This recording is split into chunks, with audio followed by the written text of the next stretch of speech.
नमस्कार। संवाद में आपका बहुत बहुत स्वागत है। 21 जून को पूरी दुनिया विश्व योग दिवस मनाएगी। हम सब जानते हैं कि विश्व योग दिवस को संयुक्त राष्ट्र संघ द्वारा घोषित किए जाने में भारत की महत्वपूर्ण भूमिका रही है और यही कारण है कि सदियों से भारत में जिस योग की परंपरा को समृद्ध करते आए हैं हमारे लोग, उनको पूरी दुनिया ने अब इसे स्थान दिया है। हमारे साथ हैं विश्व प्रसिद्ध कह सकते हैं राष्ट्रीय योग प्रशिक्षक कार्तिक कुमार जी। कार्तिक जी, बहुत बहुत स्वागत है आपका जी। हमारे साथ इनके दो सहयोगी सरिता कुमारी और सुभाष चंद्रा जी भी मौजूद हैं स्टूडियो में। ये आपको योग के जरिए किस तरह से आसन, किस तरह से प्राणायाम कर सकते हैं उसका मुजाहरा करेंगे, उसका प्रदर्शन करेंगे, ताकि आपको बाद में इस कार्यक्रम से लाभ उठाने में मदद हो सके। तो चलिए कार्यक्रम शुरू करते हैं इस अनुरोध के साथ कि अगर आपके मन में कोई सवाल हो, कोई खास गंभीर बीमारी के बारे में कि कैसे हम इसके जरिए दूर कर सकते हैं, तो आप सवाल कर सकते हैं। लेकिन हम उससे पहले कि आप सवाल करें, आज के हमारे अतिथि योगाचार्य जी से, कार्तिक कुमार जी से कुछ सवाल करना चाहते हैं। फिर से आपका स्वागत है अपने सभी दर्शकों की ओर से कार्तिक जी। और सबसे पहले हम ये जानना चाहेंगे कि योग क्या है। अगर हम ये जानना चाहें, हमारे दर्शक जानना चाहें, तो हम क्या कहेंगे? योग शब्द का अर्थ ही है जुड़ना जी। और इसमें जड़ शरीर का स्वामी जो आत्मा है वह चेतन परमात्मा से मिलना ही योग है। योग की कई परिभाषा है। महर्षि पतंजलि जी ने परिभाषा दिया, योगस चित्तवृत्ति निरोध। श्रीमद् भागवत गीता में कहा गया योगा कर्मसु कौशलम। यदि व्याख्या किया जाए तो बहुत लंबा समय लगेगा। नहीं, उसी कार्यक्रम में बहुत ही योग संविधान स्वरवेद में सदाफल देव जी महाराज लिखते हैं कि योग योग सब कोई कहा, योग न जाना कोई, अर्धधार उरध चले, योग कहा वे सोई। जी, बहुत सुंदर। एक और शब्द हम सुनते हैं योग से मिलता जुलता, प्राणायाम। जी, वो क्या है? किस तरह से योग से भिन्न है? कि जब आसन जो हम करते हैं, योग के 8 अंग महर्षि पतंजलि ने बताया कि यम, नियम, आसन, प्राणायाम, प्रत्याहार, धारणा, ध्यान और समाधि। जी। तो उसमें आसन का स्थान है तीसरा। तो यम नियम पर हम चर्चा कभी कर लेंगे आपसे बातचीत करके, क्योंकि योगाभ्यासियों के लिए यम नियम का पालन जरूरी है। उसके बाद जब हम आसन आते हैं तो आसन के सिद्ध हो जाने पर परिभाषा आया है प्राणायाम की कि तस्मिन् सति श्वास प्रश्वास तस्मिन् सति श्वास प्रश्वास विच्छेद सह प्राणायाम। एक और शब्द आता है जिसमें ये 8 मार्ग में है, ध्यान। तो जरा ध्यान को भी जल्दी से हम जानना चाहेंगे ध्यान के बारे में। ध्यान की बहुत ही उच्च प्रकाष्ठा है जहाँ पर हम योग का सम्मिलन कहे, योग का वास्तविक अर्थ हम वहीं से प्राप्त करते हैं। वैसे परिभाषा है ध्यान की, तत्व प्रत्यक्तानता ध्यानम। मतलब जिस एक विशेष वस्तु पर वह शरीर के बाहर भी है, शरीर के अंदर भी है, फिर शरीर के न बाहर है न शरीर के अंदर है, वह समर्थ सदगुरु के निर्देशन में वह ध्यान चलता है, जिसमें कि उस ध्यान के माध्यम से हम अपने आप को, इस चेतन आत्मा को जानकर चेतन परमात्मा के बारे में हम जानकारी जानते हैं। जी, बहुत अच्छी जानकारी दी आपने योग, प्राणायाम और ध्यान के बारे में। हम ये अब जानना चाहेंगे कि आजकल माना जाता है कि हम सब जो जीवन यापन करते हैं, जो हमारी शैली है भाग दौड़ की, बहुत समय पे खाना नहीं खाना, आराम नहीं करना, तो उसके कारण मधुमेह के शिकार हो जाते हैं, डायबिटिक शिकार हो जाते हैं। तो डायबिटिक्स से बचने के लिए योग में क्या आसन है, क्या प्राणायाम है, कैसे हम इस बीमारी से जो हमारे बीच तेजी से फैल रही है, हर वर्ग में, युवाओं में, महिलाओं में, बुजुर्गों में, कामकाजी लोगों में भी, तो उस पे हम कैसे, किन आसनों के जरिए हम इस पे काबू पा सकते हैं? हम 2 प्राणायाम, 2 आसन और 1 प्राणायाम हम बताएंगे, जिसमें कि हमारे दोनों अभ्यासी सरिता कुमारी और सुभाष चंद्रा, ये सब मास्टर डिग्री है योग में, और ये आपको करके बताएंगे। मंडूकासन, वज्रासन में बैठना, मुट्ठी का बांधना। पहले वज्रासन में बैठ जाएंगे। जी, वज्रासन। इसको कह रहे हैं मंडूका आसन। हाँ, मंडूकासन। जी। वज्रासन की स्थिति में जैसे कि आप देख पा रहे हैं, घुटनों के बल पहले हमारे अभ्यासी खड़े हुए जी, और खड़े होने के बाद पुनः धीरे धीरे उस पर बैठते हैं और दोनों हाथों को जो है मुट्ठी को नाभि के नीचे स्थापित करते हैं। श्वास भरने के बाद दोनों श्वास छोड़ते हुए नीचे जा रहे हैं और इस क्रिया को शारीरिक क्षमता के अनुसार हम 10 सेकंड रुकते हैं और उसके बाद धीरे धीरे श्वास लेते हुए गर्दन सामने, दृष्टि सामने रहेगी। इसमें कुछ तरह स्टेइंग रहता है ताकि नाभि पर हमारा कुछ प्रेशर पड़ता है। फिर 5 सेकंड या 10 सेकंड के बाद हम धीरे धीरे श्वास लेते हुए वापस आते हैं। हमारे अभ्यासी वापस आ रहे हैं। और ये कितनी बार शुरू में करना चाहिए? शुरू में इसका अभ्यास जो हम 3 बार करें। अच्छा। लेकिन ध्यान रखना है कि वो लोग नहीं करें जिनको हाइपरटेंशन है, हाइपर एसिडिटी है, ब्लड प्रेशर है, वो लोग इनका अभ्यास ना करें। ये मंडूकासन में खास मंडूकासन में हर आसन के कुछ न कुछ ये है कि किनको करना है, किनको नहीं करना है। तो शुरू में हमको योग विशेषज्ञ के निर्देशन में अभ्यास करना। दूसरा अभ्यास हम लोग भुजंगासन दिखलाएंगे। अच्छा, ये भी डायबिटिक के लिए? जी, डायबिटीज के लिए। डायबिटीज से बचने के लिए जी। भुजंग के बल लेटना जी। श्वास लेते हुए धीरे धीरे शारीरिक क्षमता के अनुसार हम पीछे जाते हैं। इसमें हमारा पेनक्रियाज पर इसका बहुत अच्छा असर पड़ता है।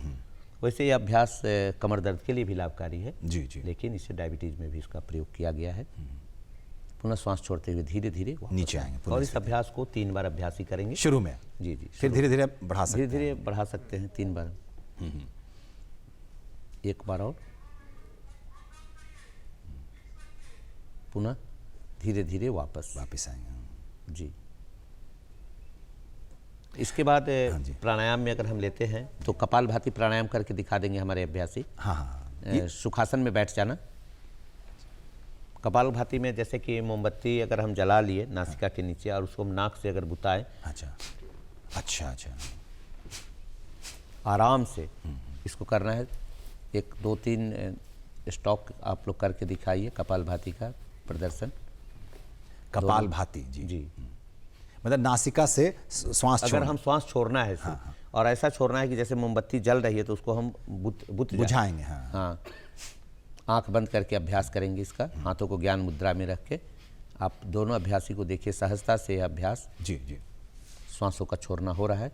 और इस अभ्यास को हम 1 मिनट में 60 स्टॉक यानी 60 बार हम प्राण को बाहर छोड़ेंगे। शारीरिक क्षमता के अनुसार अभ्यास करेंगे। जैसे कि अगर इनकी क्षमता है 1 मिनट का तो 1 मिनट करेंगे। अगर वो आधे मिनट में थक जाते हैं तो वहीं पर अभ्यास बंद। गुरु के सानिध्य में पहले अभ्यास होना चाहिए। बिना गुरु जो साधे योग, छीजे काया बाढ़े रोग। तो यह अभ्यास है, इस अभ्यास में करके वो अपने नियंत्रण ला सकते हैं जी। इसमें खास बात क्या ध्यान रखना है कि सांस नहीं लेना है, सांस लेके श्वास ऑटोमेटिक बाहर आएगा। अनैच्छिक क्रिया है श्वास, और स्वतः चली जाती है। आप स्वतः करके जब आप देखेंगे तो उसका अनुभूत होगा। अच्छा,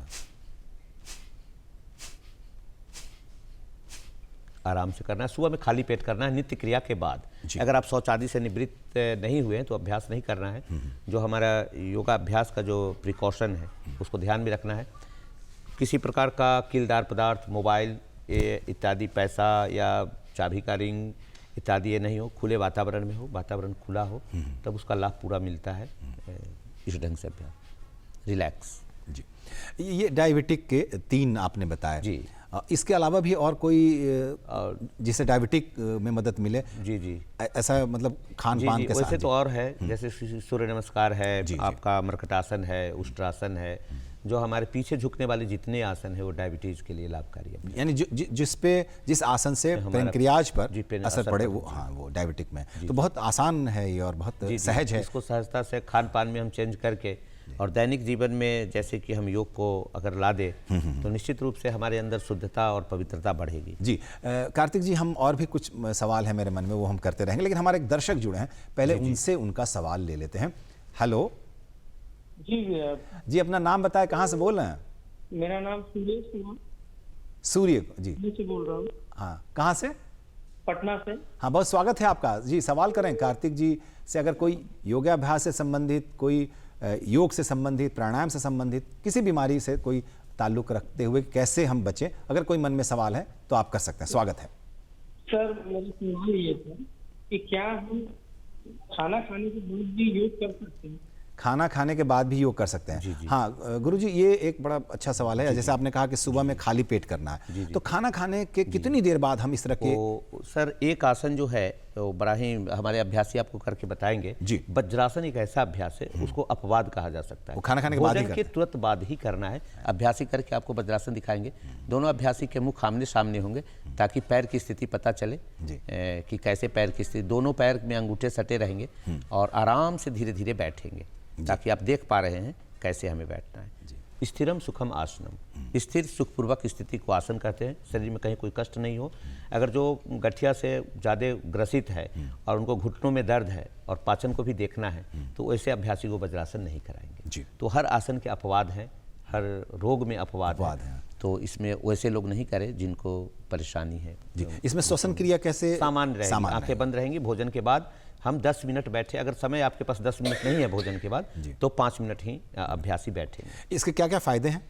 इस शारीरिक और मानसिक थकान में भी यह अभ्यास लाभकारी है और भोजन के पाचन के लिए यह अभ्यास बहुत ही लाभकारी है। यानी खाना खाने के बाद ही करना है इसे? जी, अभी हमारे जो दर्शक फोन पर अभी हमसे प्रश्न किए कि क्या भोजन के बाद कोई ऐसा योगाभ्यास है जिस अभ्यास को हम कर सके, तो यही वज्रासन का अभ्यास जी। बाकी के लिए बाकी आसन करना, बहुत लोग शाम में फ्री होते हैं जी जी कार्यालय से आने के बाद, तो वो अगर शाम में करना चाहते हैं तो उनको किन किन बातों का ध्यान रखना चाहिए? कब तक उनका खाली पेट सुबह में कम से कम 4-5 घंटे का अंतराल होना चाहिए आसन का, और उसमें हम लोग सूक्ष्म व्यायाम का अभ्यास करके हम शरीर में ऊर्जा ला सकते हैं, शक्ति ला सकते हैं। तो उसमें से हम 2-3 अभ्यास चाहेंगे सूक्ष्म व्यायाम। एक और हमारे दर्शक जुड़े हैं, पहले उनसे उनका सवाल लेते हैं। हेलो। Heart problem. जी, आपका स्वागत है। कहाँ से बोल रहे हैं, क्या नाम है बताएं? जी, मेरा नाम प्रसाद यादव। जी जी। मधेपुरा जिला से। जी, बहुत स्वागत है आपका, सवाल करें। जी, दिलीप प्रसाद यादव।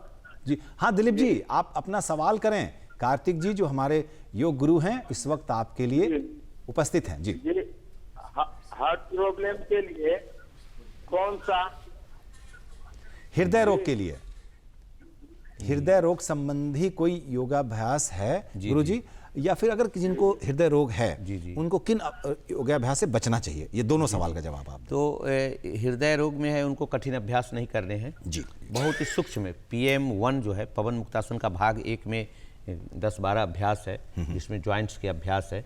जिन अभ्यास को हमारे साथ हमारे अभ्यासी भी आपको दिखाएंगे। सामने दोनों पैर फैले हुए हैं, अंगुली से शुरू करेंगे, अंगुली का बांधना हम 1-1, 2-2 बार दिखलाएंगे ताकि वो समझ पाए। पैरों की अंगुली को आगे लाना, पीछे ले जाना, आगे लाना, पीछे लाना, फिर चेंज करेंगे, पैर के पंजों को आगे ले जाना। पादा अंगुली नमन था, दूसरा अभ्यास गुल्फ नमन है। गुल्फ नमन का अभ्यास 10 बार कर लेंगे। अच्छा। फिर उसके बाद गुल्फ चक्रा का अभ्यास अब हमारे अभ्यासी दिखा रहे हैं जी। पैर के पंजों को घुमाना। ये 3 अभ्यास है। ये हृदय रोगियों को करना चाहिए। जी, उसको कठिन अभ्यास नहीं करने हैं कोई। और उसमें कुछ प्राणायाम है, कुछ ध्यान है। उनके लिए प्राणायाम और ध्यान जो है अनुलोम विलोम का अभ्यास है। थोड़ा हाथ का भी करके दिखा दीजिए। पैरों को सुखासन में बैठकर दोनों हाथों को सामने लाना और कुछ अभ्यास समझ लेना है कि पैर की मुष्टिका बंधासन, जैसे मुट्ठी को बांध रहे हैं शाम में। और जैसा कि आपने पहला आप प्रश्न किया था कि शाम में कोई अभ्यास क्या कर सकते हैं, तो हम PM1 का अभ्यास कर सकते हैं। हृदय रोगी भी जो है इस अभ्यास को करेंगे। या जोड़ों का दर्द, गठिया, ऑर्थराइटिस, हाई ब्लड प्रेशर, हृदय रोग, इस सब के लिए लाभकारी। फिर पंजों को भी साथ साथ इसको अभ्यास भी आप कर रहे हैं। पंजों को आप देख रहे हैं ऊपर नीचे लाना, अब मुट्ठी बांध लेना और हाथ सीधे रहेंगे। जी, हाथ सीधे रहेंगे, मुट्ठी बांध के क्लॉकवाइज, फिर एंटी क्लॉक देख रहे हैं, बहुत सहजता से है। फिर हाथों को सामने लाना। इसमें बहुत सारे अभ्यास है, समय इसमें 45 मिनट्स लग जाता है। तो ये सारे अभ्यास करेंगे, हाथों को ऊपर ले जाएंगे, फिर बांधेंगे। इस सारे अभ्यास क्रम में है, तो सिस्टम में हम उसको। फिर उसके बाद हमारे अभ्यासी जो दिखा रहे हैं, हाँ, कंधों का लाना, धीरे धीरे अभ्यास। इसको करने के बाद कुछ समझकर डायरेक्ट, जैसे कि हम टीवी से, पत्र पत्रिकाओं से या फ़ोन से समझ के हम योगा अभ्यास नहीं कर सकते हैं। जैसे पूछ रहे हैं तो थोड़ा सा मैं बता रहा हूँ। अब भ्रामरी प्राणायाम का अभ्यास करके बता देंगे। जैसा कि वो बताए हैं, भ्रामरी प्राणायाम, दोनों हाथों को उठाना और कानों में लगाना। जीभ को उलट लेना, खेचरी मुद्रा, जैसे कि आप देख रहे हैं, मुख खुला हुआ, जीभ का उलटना, कानों में बंद, श्वास भर लेना और भ्रमर का गुंजार करना। जो मधुमक्खी, इसलिए इसका नाम भ्रामरी है। भ्रामरी है जी।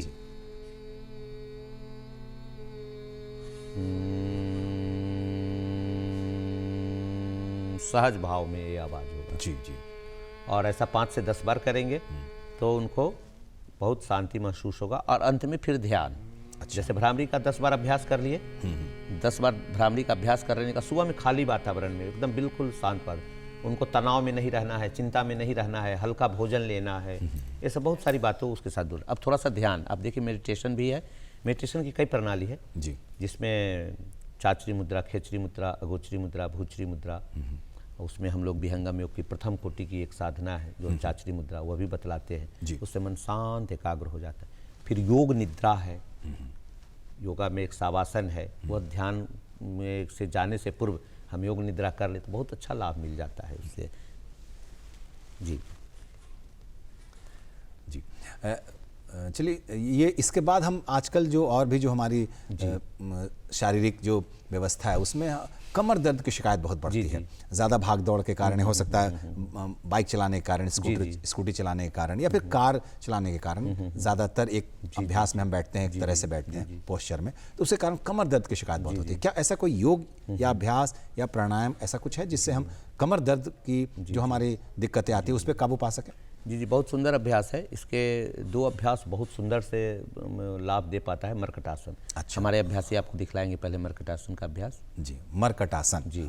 और अगर कोई बूढ़े आदमी है वो नहीं कर पाते हैं तो उनको मकरासन में ले जाते हैं। मकरासन। तो पहले हम मरकटासन दिखा रहे हैं। जी। दोनों पैरों पर सो जाना, दाहिने पैर को उठा के बाएं पैर के घुटनों के बगल में लाना। अच्छा। और दाहिने हाथ से पकड़ना। इसे देखिए, कमर का जो भाग है वो पूरा ट्विस्ट हो रहा है। इसमें आवाज़ भी, हड्डियां भी कट कट करती है। उसके बाद अब जो कमर दर्द के रोगी है उनको बड़ा आराम और सुकून मिलता है। पुनः इस अभ्यास को दूसरी ओर। जी, अब दाहिने पांव से। हाँ, दोनों तरफ से हम 3-3 बार करेंगे इसका अभ्यास। मरकटासन। हाँ, बहुत आसान आसन लग रहा है। जी जी, हाँ, बस कमर को इस पे ध्यान देना है और इससे कमर दर्द की शिकायत दूर होगी। जी जी जी, रिलैक्स। जी। और इसके बाद है मकरासन। अच्छा। भुजंगासन। हाँ, भुजंगासन अब अभ्यासी दिखाएंगे। अच्छा, एक दर्शक हमसे जुड़े हैं, पहले हम उनका सवाल सुन लेते हैं, फिर हम लोग भुजंगासन और मकरासन करेंगे। जी, हेलो। हेलो। हाँ, कहाँ से बोल रहे हैं, अपना नाम बताएं। हम बेतिया से अशोक पांडे बोल रहे हैं। जी, बेतिया से आप बोल रहे हैं अशोक जी, बहुत स्वागत है आपका, अपना सवाल करें। बेतिया से अशोक पांडे। हाँ जी अशोक जी, बहुत स्वागत है आपका, सवाल करें। इस दर्द के लिए कौन सा अभ्यास करें? किस दर्द के लिए? दर्द कहाँ पर है ये जरा सा स्पष्ट करें। कपाल में। कपाल में? कपाल मैंने सिर में है। सिर में, जी जी। सिर में है तो भ्रामरी प्राणायाम का अभ्यास इनके लिए बहुत ही लाभकारी होगा। धन्यवाद। अभी कुछ देर पहले आप देख रहे थे। जी जी, भ्रामरी प्राणायाम हमारे अभ्यासी करके बता रहे थे। तो भ्रामरी अगर आप एक बार फिर से आप लोग दिखला दीजिए ताकि दर्शक समझ ले। पैरों को सहज सुखासन में बैठ जाना है। बेतिया से इन्होंने सवाल किया। जी जी जी, काफी दूर दराज से भी लोग जुड़े हुए हैं आपसे। जी। कानों में अंगुली और सहज सुखासन में बैठना है। लंबी गहरी श्वास लेना है। जी। खेचरी मुद्रा में है दोनों अभ्यासी, जीभ को उलट के कंठ की ओर पीछे की ओर रखे हुए हैं। यानी सिर दर्द में ये बहुत उपयोगी है, बहुत लाभकारी। जी। कभी आप थक जाएं तब भी कर सकते हैं, अगर कोई सर दर्द हो रहा, सिर दर्द हो, स्मरण शक्ति हो, एकाग्रता हो। अच्छा जी। और इसके साथ साथ आपने जो एक अभ्यास आप रोग और आपने पूछा था अभी, हृदय रोग। हृदय रोग, जी। तो इसमें भी है लाभकारी। लेकिन मुख्य रूप से आप सिर दर्द में भी लाभ उठा सकते हैं। जी। अधकापारी देखते हैं, बहुत महिलाओं की ऐसी शिकायत होती है कि आधा सिर दर्द करता है, उसमें भी अभ्यास लाभकारी। जी। 5 से 10 बार करेंगे इसका। अच्छा जी। एक और अभी आजकल एक नई बीमारी कह सकते हैं आप, ज़्यादा लोग शिकार हो रहे हैं, साइटिका। जी जी। ये इससे बचने के लिए क्या कोई? जी जी जी जी। साइटिका के लिए है कि साइटिका के अभ्यासी को सामने झुकना नहीं है। जी। सामने झुककर वह कोई भी काम नहीं करेंगे। पीछे झुकने वाले, उनको ध्यान रखना है कि पीछे झुकने वाले सारे अभ्यास होने चाहिए। करेंगे। जी जी। तो इसमें हम आपको शलभासन पहले दिखलाएंगे। पेट के बल लेट जाना। जी। फिर दोनों पैर उठाना, दोनों हाथ जांघ के नीचे, अभ्यासी करके बतला रहे हैं सहज भाव में। कहीं कोई तनाव नहीं, कहीं कोई खिंचाव नहीं। मकरासन से भी मिलता जुलता है? मकरासन से भी होगा, लेकिन यह अभ्यास ज़्यादा लाभकारी है। इसमें जो भीतर की जो नसें जो दर्द करती है साइटिका में, वह उस पर उसका पूरा खिंचाव होता है। देखिए, शारीरिक क्षमता के अनुसार दोनों पैर उठे हुए हैं। जी। जितना देर रुकेंगे पुनः धीरे धीरे वापस आएंगे। जी। यानी पेट के आसपास होंगे दोनों हाथ। जी, और जी, उस पर भार जांघ के नीचे और उस पर श्वास भरेंगे। हाँ। और श्वास भरने के बाद अंतर कुंभक करेंगे। अंतर कुंभक करके रोक के रखेंगे श्वास को अंदर में। जितनी देर रोक सकते हैं रोकेंगे और पुनः धीरे धीरे पाँव ऊपर उठेंगे। और सिर की स्थिति क्या होगी? सिर की स्थिति, दाढ़ी लगी हुई है, लगी जमीन में। जी। दाढ़ी और नाभि के प्रेशर से श्वास लेते हुए उठना है। शारीरिक क्षमता के अनुसार इसमें 5 सेकंड 10 सेकंड रुकना, पुनः वापस आना है। ये साइटिका के लिए एक हुआ। और भी कोई इससे? साइटिका से अर्ध शलभासन। जी। आप मकरासन जैसे कि थक जाते हैं। हाँ। तो रोगी आपका अभ्यासी को मकरासन में भी जाएंगे। हाँ। अभ्यासी आपको अगला अभ्यास दिखाएंगे जी। अर्ध शलभासन, दाहिने पैर को उठाना और बाएं पैर का सपोर्ट। अच्छा, तो इस साइटिका में भी लाभकारी है और कमर दर्द में भी बहुत लाभकारी है। तो सहज इसमें आप 1 मिनट भी रुक सकते हैं, 10 सेकंड भी रुक सकते हैं, आपके पास जितना उपलब्ध समय है उपलब्ध समय के अनुसार पुनः धीरे धीरे वापस आ सकते हैं फिर। जी जी। चलिए, एक और हमारे दर्शक जुड़े हैं, उनसे पहले उनका सवाल ले लेते हैं। जी जी। फिर हम आपके पास आते हैं। हेलो। जी नमस्कार। नमस्कार, कहाँ से बोल रहे हैं, क्या नाम है बताएं? मधेपुरा से बोल रहे हैं सर। जी, बहुत मधेपुरा की धरती से आपका बहुत स्वागत है। अपना नाम बताएं। जी अस्मित जी मधेपुरा। हाँ जी, अपना सवाल करें। जी जी, बच्चे का हाइट बढ़ाने के लिए कौन सा योग करना चाहिए? जी, बहुत बढ़िया सवाल है। बच्चों की हाइट बढ़े, तेजी से और लंबे हों बच्चे, उसके लिए कोई जी आसन? अभी तारासन हमारे अभ्यासी दिखाएंगे। तारासन में बहुत ही सुंदर हाइट लंबाई वृद्धि के लिए अभ्यास है। पैर के पंजों, जी तारासन, तारासन का अभ्यास है। पैर इसमें मिले हुए हैं जी। श्वास लेते हुए दोनों हाथ ऊपर और श्वास लेते हुए ऊपर दृष्टि और पूरे शरीर का देखिए खिंचाव हो रहा है। पंजों पे पूरे पंजे शरीर पर का पूरे भार शरीर है का जी। पूरा खिंचाव है। श्वास लेते हुए ऊपर, श्वास छोड़ते हुए पुनः धीरे धीरे नीचे। इसको 10 बार करेंगे। श्वास लेते हुए ऊपर। तो जो किशोरावस्था में है वो बच्चे अगर इसको करें 18 वर्ष से नीचे वाले तक तो लंबाई बढ़ेगी। जी जी। इसके बाद तिर्यक तारासन है, पैरों को खोल देना। अच्छा। और इसी अभ्यास में श्वास भर लेना। श्वास छोड़ते हुए पहले दाहिनी ओर झुकना, पुनः लंबाई वृद्धि के लिए है। श्वास लेते हुए वापस। और ये कमर दर्द और कब्ज में भी लाभकारी है। मतलब पहले एक बार दाहिने तरफ फिर बाएं। जी, पहले तो इन्होंने लंबाई वृद्धि के लिए बताया, लेकिन और किसी रोग में अगर आप जानना चाहें तो यह कब्ज, जिन लोग गैस की समस्या हम कह सकते हैं कि एक खास बिंदु पे ज्यादा ध्यान देना, लेकिन उसके और भी कई चीजों में लाभ होते हैं। लाभ मिलते हैं। जी जी। तो यानी इसके पूरे के पूरे लाभ हैं। जी जी, पूरे लाभ है लंबाई वृद्धि जिसके लिए आप कर रहे हैं और बाकी शरीर के लिए अगर आप लंबाई बढ़ाना चाहते हैं और बच्चों को यदि कब्ज भी है तो इसी आसन से दोनों काम हो जाए। जी। साइटिका में और कोई आसन है या फिर हम लोग आगे बढ़ सकते हैं? आसन तो 4-5 है, लेकिन एक अभ्यास उष्ट्रासन करके अभ्यासी जरूर उसको देखना चाहेंगे। घुटनों के बल खड़े हो जाना है, दोनों आमने सामने हो जाए ताकि पैर दर्शक देख सके पैर की स्थिति क्या है। और श्वास लेते हुए दाहिना हाथ, अच्छा, और बाएं हाथ दोनों पैर के पंजों पर होगा, दृष्टि पीछे होगा और सहज भाव में इसको करना है। मान लीजिए कि कोई साइटिका के पेशेंट इस हाथ को ऐसे नहीं कर सकते तो उनके लिए सरल उष्ट्रासन है। अभ्यासी सरल उष्ट्रासन भी करके बताएंगे। धीरे धीरे वापस दोनों हाथों को आपस में बांध लेना हृदय के मध्य ऐसे, और आराम से पीछे झुकना। जी। इसमें देखिए सहज लोग भी, वृद्ध लोग भी कर सकते हैं, महिला भी कर सकती है, बच्चे भी कर सकते हैं। जिनका शरीर लचीला नहीं है, योगाभ्यास के लिए उपयुक्त अभी नहीं हुआ है, वो लोग भी आसानी से कर सकते हैं। धीरे धीरे वापस। बस जिन्हें घुटने में अगर दर्द की शिकायत है वो ये नहीं करेंगे, ऐसा है? नहीं, इसमें जिनको अल्सर है वो नहीं करेंगे। चलिए, एक और हमारे हृदय रोगी भी हमारे गुरुजी एक और हमारे जुड़े हैं दर्शक, उनसे उनका सवाल ले लेते हैं। हेलो। हेलो जी, अपना नाम बताएं, कहाँ से बोल रहे हैं? आदित्य पांडे, जिला पृथ्वी। आदित्य जी, बहुत स्वागत है आपका, सवाल करें। 20 वर्ष के लड़के का पितलापन बोली है, इसके लिए कौन सा अभ्यास किया जाए? एक बार फिर से सवाल दोहराएं। 20 वर्ष के लड़के का पितलापन बोली है। अच्छा, उसके लिए कौन सा? बोली। हाँ, 20 वर्ष का मतलब इनका कोई है रिश्तेदार, तुतलापन। जी, सिंह गर्जनासन आपको दिखाएंगे। सबसे पहले सिंहासन और उसके बाद सिंह गर्जनासन। सिंहासन में धीरे से आवाज निकालना है और सिंह गर्जनासन में तेजी से। तो पहले सिंहासन, जीभ निकालना, दृष्टि आसमान में, आराम से गले से आवाज बाहर करना है।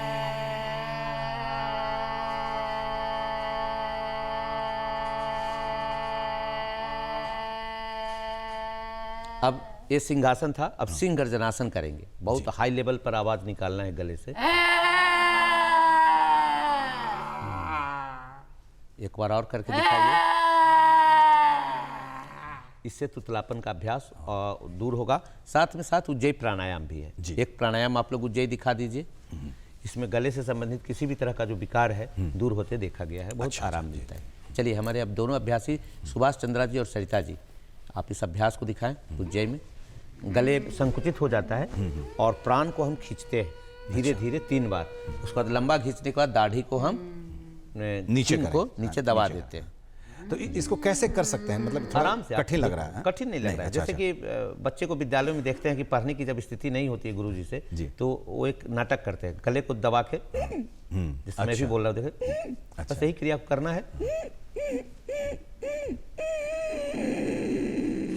और इसके बाद ठुड्डी को यहाँ लगा देना, जालंधर बंद। शारीरिक क्षमता के अनुसार रुकना है, पुनः गर्दन को उठाना है और दाहिने नाक से श्वास लेके बाएं से छोड़ देना। अच्छा, हमारे बहुत सारे दर्शक ऐसे हैं जो गायन से जुड़े हैं, जो गले का बहुत बहुत हिफाजत करते हैं गले की, तो उनके लिए कोई आसान योगाभ्यास या आसन या प्राणायाम है जिससे उनके गले की आवाज़ बहुत यही आवाज़, इसी अभ्यास के लिए उज्जयी प्राणायाम को करके जी बहुत ही सुंदर वो अपने गले को कोकिल कंठ बना सकते हैं जी, जो हमारे गायन से जुड़े हुए भाई बहन हैं। ये अंत में चलते चलते एक जो सवाल हम करना चाहते हैं कि आजकल हमारे जो विद्यार्थी, हमारे युवा मित्र हैं, वो चाहते हैं कि पढ़ाई में ज़्यादा मन लगे, ज़्यादा उनका ध्यान उस पर जुटे, उसके लिए कोई योगाभ्यास या ध्यान है जल्दी से? जी, उसके लिए ध्यान ही है, हाथों को ज्ञान मुद्रा में, और उसमें मैं कुछ योग संविधान पढ़ देता हूँ। जी।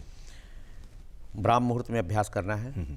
अब चल उषा काल है, नौबत बाजत द्वार, इधर उधर मत देखिए, चढ़िए सुरति सम्हार, सुरति फंसी संसार में, तासे परि गय दूर, सुरति बांध स्थिर करो, आठों पहर हजूर।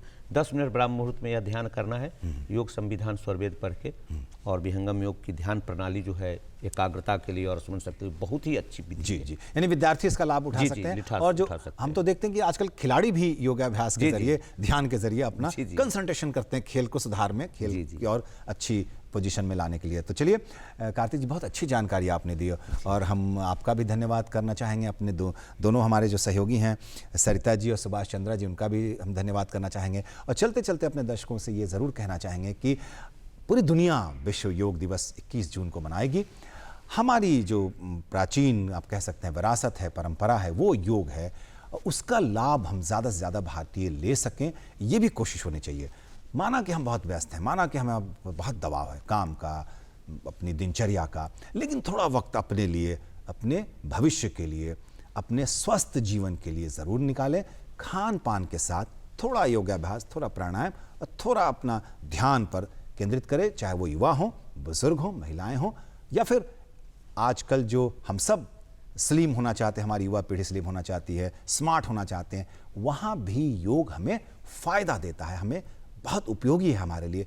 इन बातों को भी ध्यान रखना है। लेकिन कार्तिक जी का जो गुरु हैं, योग गुरु हैं, इनका भी ध्यान रखना है इनकी बात का, कि हमें सिर्फ शुरू में करने के लिए हमें किसी अच्छे टीचर की ज़रूरत है, किसी अच्छे योग गुरु की ज़रूरत है। फिर आप धीरे धीरे अभ्यास घर में कर सकते हैं, लेकिन शुरुआत होनी चाहिए। चलिए, आप सबका बहुत बहुत धन्यवाद कि आप सब डीडी बिहार के साथ बने रहते हैं। तो आज संवाद में इतना ही, फिर मुलाकात होगी। धन्यवाद, नमस्कार। नमस्ते।